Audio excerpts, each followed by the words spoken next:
Rose செடியில் இப்படி ஒரு புழு நான் பார்த்ததே இல்லைங்க. இந்த செடியில் எங்கே புழு இருக்குன்னு நீங்களே கண்டுபிடிச்சிருங்க பார்க்கலாம். அந்த செடி கொடி எப்படி இருக்கோ அதே மாதிரி அந்த புழு நிற்கிது. யதார்த்தமாக நான் பார்த்தேன், என்னடா இலையெல்லாம் வந்து ரொம்ப கடிச்சிருக்கேன்னு பார்த்தா இப்படி ஒரு புழு. அப்புறம் அதை எப்படி பார்த்துட்டு சும்மா வர்றது, அப்படியே அந்த புழுவை தனியாக எடுத்துகிட்டு உங்கள்கிட்ட நான் அந்த புழு காட்டுறேன். தனியாக எடுத்து அது எப்படி இருக்குன்னு பாருங்கள்.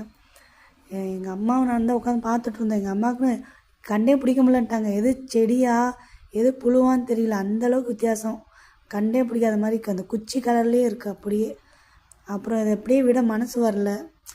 புழுவெல்லாம் எரிக்காதீங்க, கொல்லாதீங்க அப்படி சொல்கிறவங்கலாம் எனக்கு என்ன சொல்கிறேன்னு தெரியல. ஆனால் இந்த புழு அப்படியே விட்டால் எல்லா செடியும் அரைச்சி கொன்றும் போல். அதனால் நாங்கள் நெருப்பு வச்சுட்டு புழுவை அப்படியே சாகடிச்சிட்டோம்.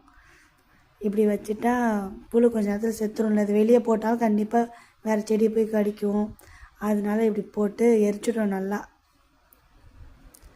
லாஸ்ட்டில் நடுவில் அந்த புழு எரிஞ்சிருக்கும்.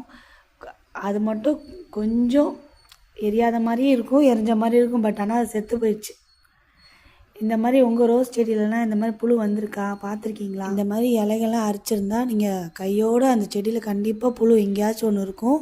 பக்கத்து செடியில் போய் அப்போ எல்லா செடியும் இதே மாதிரி அரிச்சிரும். நீங்கள் இந்த மாதிரி இருந்தால் கையோடு அந்த இடத்துல நின்று பார்த்து அந்த புழுவை எடுத்து வெளியே போட்டுருங்க. ஏன்னா எங்களை மாதிரி இப்படி எரிச்சிருங்க, அது உங்கள் விருப்பம் தான். ஸோ இந்த வீடியோ வந்து தெரியாதவங்களுக்கு தெரிஞ்சுக்கிட்டுன்னு நான் ஷேர் பண்ணுறேன். தேங்க்யூ.